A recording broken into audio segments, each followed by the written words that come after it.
Nzanye amashimwe nje kubashima. Reka mbashime bakiriho, mbashimire Imana yabampaye. Reka mbabwire ko ibyiza mwakoze byashimwe. Mbabwire ko mutabikoreye ntashima. Mfate kano kanya, mbabwire muri make, kuko sinobivuga byose ngo mbirangize. Ntangure shima ababyeyi beza, ababyeyi bambyaye bakandera. Munyemerere mbashimire ineza mwangiriye. Shima ibyiza mwakoze kuva nkiri muto gushika nkuze. Mbasabiye impano iruta izindi, impano yo ku mpera y'isi. Mbasabiye kuza mu maboko y'Uhoraho, Imana isumba byose. Mwaremeye murihangana, munkorera byose mu bushobozi bwanyu. Nabaraje ijoro murihangana, mbatesha akazi, ku murango muremera, murakomeza murandera. Ngomba mbashime mukiri bazima, mbashimire mukibyumva. Mbashime aho narwaye mukandwaza, aho nashonje mukangaburira, nacafura mukansukura. Narakosheje murankosora, nakoze ibibi murampanura, ngo ejo nzove nk'umuntu muzima, umuntu bashima mukibyumva.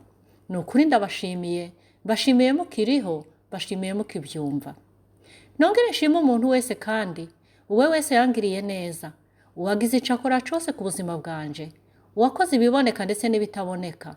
Mpereye ku wampaye akumbati ko guhekenya, ngashika ku wandihiye ishuri nkiga, ngakomereza ku wanyifurije ibyiza, uwanteze amatwi wese akanyumva, nkamubwira amaganya yanje n'amarira yanje akampanagura.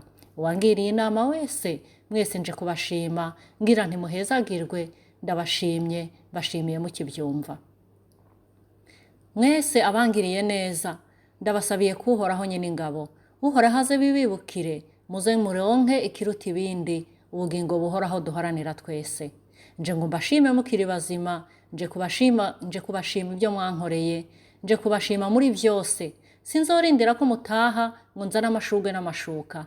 Mbashimiye mwese muri byose ku byo mwankoreye. Mbashimiye ko Uhoraho nyine ingabo, Uhoraho abane namwe, Uhoraho mwiza, Uhoraho yambabariye mbabaye, akampumuriza mpungabanye. Yampeshereje impunda aho naherewe induru, yandwaniriye aho narwanirijwe, yampaye ijambo ryiza, ambabarira ibyaha. Yesu Kristo, umwana w'Imana, yemeye kuntega amatwi, akantega amatwi amajojwa yanje yose, nkamubwira kandi akanyumva.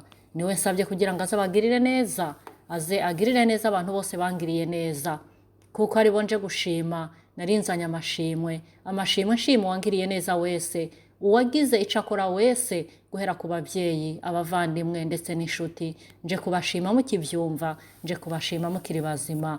Murakoze cyane, muhabwe amashimwe kandi muze mubihemberwe n'Uhoraho. Yari Jane Hatunga ubashima. Murakoze cyane. Bye.